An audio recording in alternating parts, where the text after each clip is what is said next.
Okay, Shazam! Said in the most enthusiastic way I could possibly muster. Yeah, I had to go see Shazam: Fury of the Gods because I'd seen and owned the first one on DVD, and I really enjoyed that whole laddish sort of wisecrack humor thrown amongst the sci-fi superhero aspect. Liked that a lot, but you know, when you sort of watch a sequel and think, "That's enough, guys. Now that's enough." Well, that was basically Shazam: Fury of the Gods. It was entertaining though. It's great to see Zachary Levi back on screen. He's matured quite well. And yeah, the opening scene was quite eventful. It's kind of random seeing Helen Mirren and Lucy Liu together. Yeah, they're just the most unlikely pairing, but it worked. And yeah, they sweep into this museum to steal this artifact, and the graphics, the special effects, it's all very glossy, and it's very fast paced and entertaining. It's great, especially when the lightning sort of flashes up their arms and hands and stuff. It's great. Quick side note though, never go and watch a film in Screen X. I visit Cineworld cinemas to go and see films, and they introduced Screen X so that, you know, where it's, you've got the screen in front of you and then it's wrapped around, so you've obviously got screens going up the walls. It's more bloody trouble than entertainment, I swear. I was sort of, you know, watching the screen in front, observing what was happening, but then something caught my eye and I was like, oh yeah. So I was like craning my leg round to have a look at that, but then there was something happening on the other side, so I was craning right round.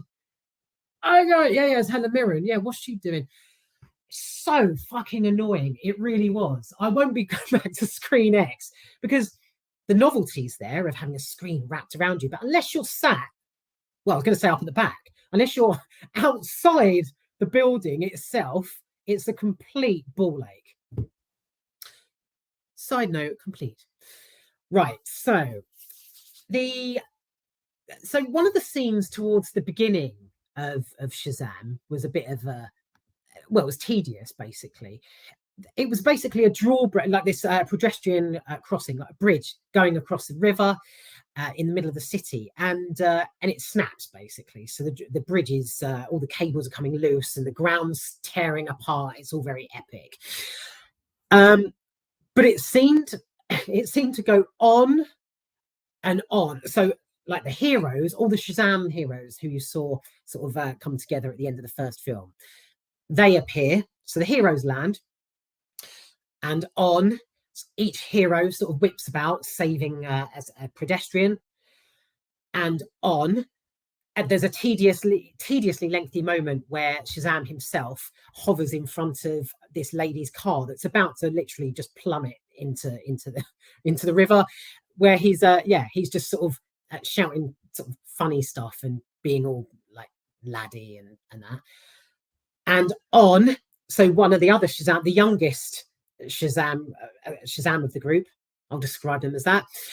She stops to sort of drool over a basket of kittens that are in the back of this open top hatchback car.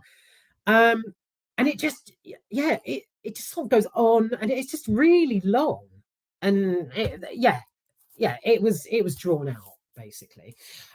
In addition, what I found a bit weird was there was absolutely zero reaction from any of the pedestrians who were in trouble, or the news reporters who were on the bridge. It was strange. So there was no sort of surprise or splendor at the fact that these characters were all like zipping about at the speed of light, and sort of picking people up and like throwing people over the bridge and stuff. The newsreaders were just standing there, just like reporting on it.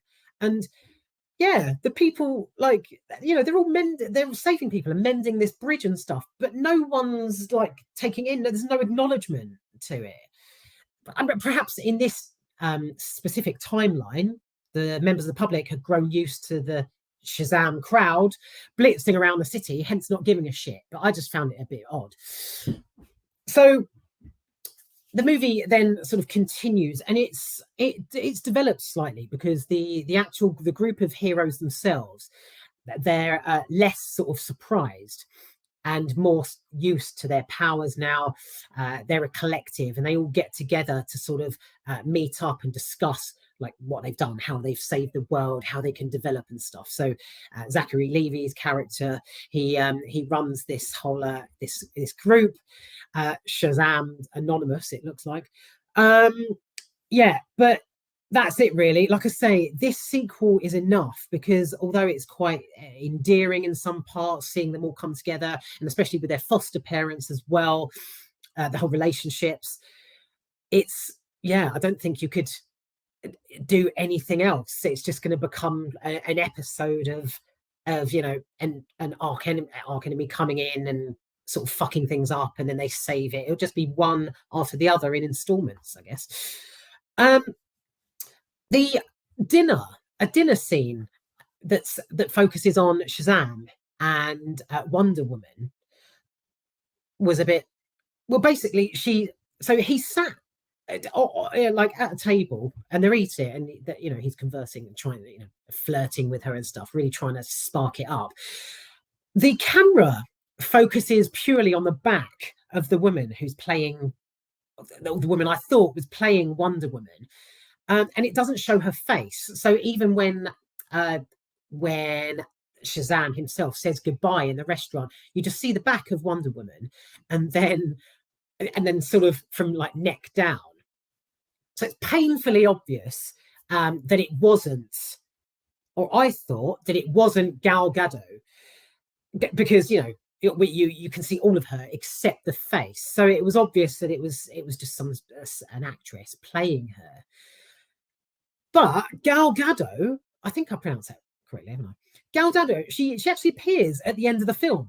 So there's this whole build up of, you know, oh, ha ha ha, you know, look, it's they're trying to pretend it's Gal Gadot's Wonder Woman, and then it actually is.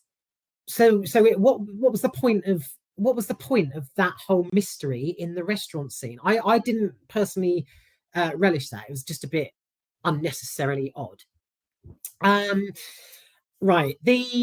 So yeah, as the film continues, there's a lot of what can I say? The CGI, the visuals are brilliant, especially the dragon towards the end.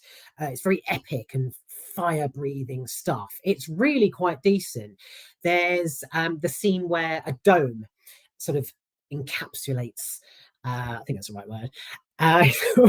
It's sort of, yeah, it traps the whole town or the city, and the dragon's sort of breathing fire at it, trying to get through, I think. And it's quite epic. So it's really, it's got enough action. It contains more than enough to keep you going, and the visuals are great. So let me see. Yeah, so the shit scenes, I suppose, yeah, the odd one at the beginning with the bridge, but some scenes towards the end are well, they're appalling, basically. You've got here for example, in order to stop a bunch of ancient beasts from destroying the entire city, the kids realize that you need a unicorn to prevent this all happening. I don't know why, I don't know how, don't care. But Darla, the youngest member of the group, the youngest Shazam, they locate a unicorn, amazingly, and she she reels it in with a handful of Skittles, because apparently unicorns relish ambrosia or something as a food source, and all she can locate are a bag of Skittles. So she sort of stands there and she's like, "That's it, unicorn. Taste the rainbow."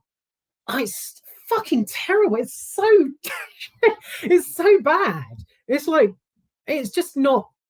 It's just stupid, basically. So the younger generation will no doubt lap up Shazam, but there are, you know, for the older viewer, I suppose. I mean, if you're really into it, I suppose you'll love it. But for the more older viewer who you know, who would find something like that just plain annoying, then they'll find it annoying. Yeah, there's a few facepalm moments that are kind of cringy. The scene where Lucy Liu's character Calypso sits atop of the dragon that I just mentioned in a car park. It's tiresome. Tiresome. I didn't even mean to do that one. Yeah, so Calypso's on top of the dragon, and it just sort of it's swinging her around, like thrashing side to side. So again, the CGI is brilliant, but it just the bridge scene, basically, it just goes on and on. Weird. I haven't honestly taken any more notes. I basically just wanted to sort of get across the point that the whole Zachary Levi return was excellent. He still plays this sort of cheeky character just absolutely spectacularly. The script is delivered. It just is just perfect. Basically, the other characters. Billy Batson himself, so the younger version. He's great. You've got the sort of backup characters. They're just as great, and it's entertaining enough. It really is for what it is, and glad I saw it. But yeah, I honestly think the sequel is enough. They'll probably do a third, but like I say, yeah, this seems to be just sort of just perfect to end it. I did enjoy the whole historic feel of it. So there's a lot of references to Atlas throughout, the Daughters of Atlas, which played by Helen Mirren and Lucy Liu. That's all great. I love the whole Greek god style, the whole theme of that. The costumes are elaborate. Shazam does what it says on the tin. It's just, unfortunately, there are a handful of scenes that are dragged out and are just stupid. But apart from that, if you enjoyed the first one, I'm sure you'll enjoy this one. Some cracking CGI. That's all I've got to say, really. And that was Shazam! Fury of the Gods.